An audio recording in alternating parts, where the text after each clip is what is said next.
Today on News One Now, how critically important it is for brothers to stand up and make their voices known. We'll talk black manhood with Dondre Whitfield and others. Coming up, young black men learn the steps to success in actor Dondre Whitfield's Manhood tour. We also chat with Dondre, chat with several of the brothers. That's right, they're kicking in our green room. So it's going to be what I call the black room. It's going to be an interesting little conversation we have about where we stand in terms of black manhood in the 21st century.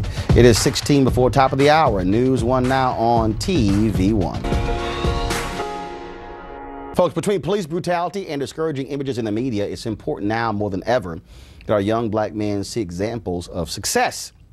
That's what Dondre Whitfield, Brian Heat, and Hassani Pettiford are intending to do in their Manhood tour. I got all three of them on the show right now. Gents, how you doing? Doing great. Doing great. All right. So last night I was here in D.C. There was a meeting. Minister Louis Farrakhan held with a number of folks here in D.C. Preparing for the 20th anniversary of the Million Man March. That's going to take place on October 10th. And it's interesting we're having this conversation with that coming up because when the Million Man March was held in 1995, that was the period of all the drama with OJ and the whole image of black men. That's right. And what folks don't understand, I just had Michael Myers on my radio show yesterday, and he was talking about how he says Fox News, how they demonize black men as well. Right. And I don't think people really understand how images, the role that they play in really shaping and forming how people see themselves and how we view each other. Definitely, and I mean, you know, this is one of the biggest issues that we face today in our community. You know, the three of us have been blessed to have a mentor by the name of Dr. Tyrone Bledsoe, affectionately known all of us as Doc. Yeah. Right. And he is the founder and CEO of an organization called Student African American Brotherhood. I'm the national spokesman.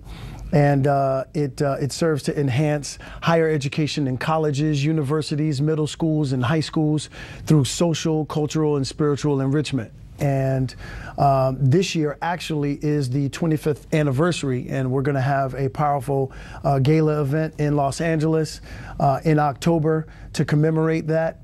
And for the past 2 years, I've had the pleasure of working with these two powerful speakers and mentors. And last year, I started a tradition of fireside chats in my suite to have these young men have a place to be able to express themselves in whatever way they wished. Last year, we were up in the suite till 4 a.m. Yeah. And this year, we broke the record till 5 a.m. Yeah. That's right. Well, it's interesting. One of the things that jumps out at me, when you talk about that, I mean, as a life member of Alpha Phi Alpha, we have brotherhoods. Mm-hmm. And I remember we had our reunion at Texas A&M, our chapter Pi Omicron. And so we go to reunions, so we got young frat brothers and graduate brothers, and they said, hey, so man, look, we got food coming. They said we've got sorority sisters and the girlfriends coming by, and we all look at each other and we go, that's not a damn brotherhood. Right. And so we shut it down. Right. We said, first of all, call your girlfriends, they can't come. That's right. And this all sorority sisters, they can't come. Right. Cancel all the crap y'all had planned, they can't come. Right. And I think we left there at 7 a.m. Mm-hmm. And we had to show them what a brotherhood was. Right. And in that conversation, you literally had a brother who was in the Iraq War who talked about killing the man with his in hand-to-hand combat. Right. You had brothers who were talking about sexual abuse. You had brothers who were dealing with marriage difficulty. Right. So we had to explain them. One of the problems for black men is we don't have what I call those safe spaces to have real discussions where we can actually share stuff. Well, this is exactly what we were talking about in the suites and the fireside chats, because we were going, well, where do you go outside of Saab? Where do you go if you don't have a mentor like Dr. Bledsoe? Where do you go? So at dinner, we actually decided that the Manhood tour was necessary. Brian? Not just necessary, but vital. We're talking about, I'm a member of Omega Psi Phi fraternity, belief in the brotherhood as well, and we want to eliminate those distractions. And what we saw at SOB was an opportunity to take those core values, those core principles, and take them nationally. I run a program at Prince George's Community College called Diverse Male Student Initiative. Started in 2009 with the president, Dr. Charlene Dukes. Over 700 men have gone through the program. One of the biggest pieces before you start to talk about purpose and value is to get the young men to eliminate the distractions they see in media. Eliminate distractions they have in terms of who they are versus who they truly are.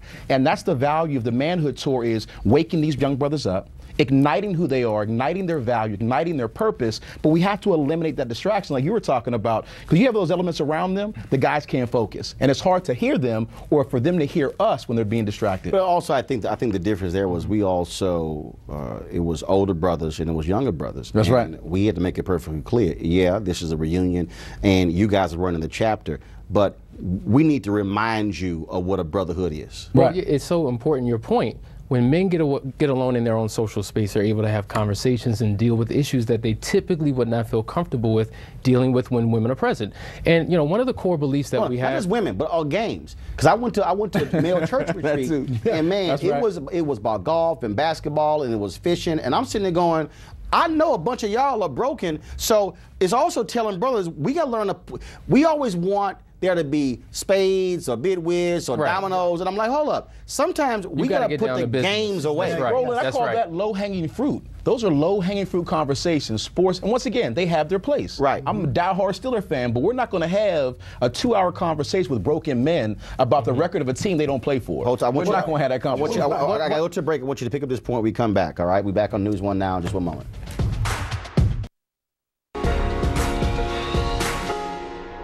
Folks, birthday shout-out time. R&B diva Leela James turns 32. Actor and comedian Wayne Brady was 43. Wentworth Miller, known for his role in Prison Break, turns 43. And Dennis Haysbert, he's in good hands, turns 61 years old. Also is a golf buddy of ours as well. Yes, before we went to the break, you about to make a point. Yeah, now, one of our core beliefs is that every man needs a man. Because my own individual expression and background and upbringing as a man may be different than yours. And you may have things in your life that I'm deficient in. And I may need you to make me more of a complete man. And that's really the platform and the premise of what we're doing with the Manhood Tour. So we're able to cover issues like family and fatherhood, life skills, purpose, because our understanding and concept of manhood is a bit altered. One of the things that kills me is when I especially young brothers, I have a mother or someone and say, take a picture with my son, and it's a damn prison photo. And I'll tell them, yo, I ain't taking a photo if you're going to have this hard look. I'm like, learn to smile. Yeah, right. And I've heard some people say, man, I can't believe you did that. I'm like, no, somebody has to tell a young brother, it's okay to smile, bro. Right, it's a photo. This is not Cook County Jail. You know, it's so interesting that you say that, because during the national conference this year, one of the keys to manhood that I spoke about, the last one that I gave them was their smile. That's right. And ironically, we went to celebrate. We went to a restaurant, and they had no seating for us. And I literally went in there, everybody said, what are we gonna do? So I went up to the front, I spoke to the sister there, and literally with the greatest smile, and she sat there and we spoke for 2 seconds. She said, hold on 1 second, let me see what I can do. And I turned around and I said, number 6, which was the last one that I gave them, the keys to manhood. I mean, you really... You rolling hard, you ain't getting the table. No, you can't. It's very difficult for you to really live out the throes of manhood when they haven't been clearly defined for you. And that's why our tour is necessary. And manhood, maleness, and masculinity are 3 completely different things, and I think we've got those things confused. Final comment. And the interesting part is, part of that is being defensive, that street credibility thing, let me protect myself from you. The other side of it is, you smile when you know your value. When you know who you are, you feel great about yourself, and you project it through your whole body, your whole posture. What's the next place you guys are going to be? We are going to be here. These guys flew in from LA and Atlanta. We're doing a speaking conference at Prince George's called the Diverse Male Student Initiative, Building Game Changer Conference today and tomorrow. They're speaking. We're going to shut it down, ignite the young men, building game changers. And we're taking this on the road. So for anybody who's interested, we want them to go to themanhoodtour.com to find out more information about how we're coming to a city near you. Themanhoodtour.com, also sobnational.com. Yes. But go to themanhoodtour.com. themanhoodtour.com, sobnational.org. Gentlemen, I appreciate it. Thanks a bunch. Thank you, sir. That's right. All right, folks. Tomorrow, News 1 Now, we'll find out what millennials think about marriage. Plus, our comedians get crazy on Wild 'N Out Wednesday. Hit me up on Twitter at Roland S. Martin or News 1. I got to go. Holla!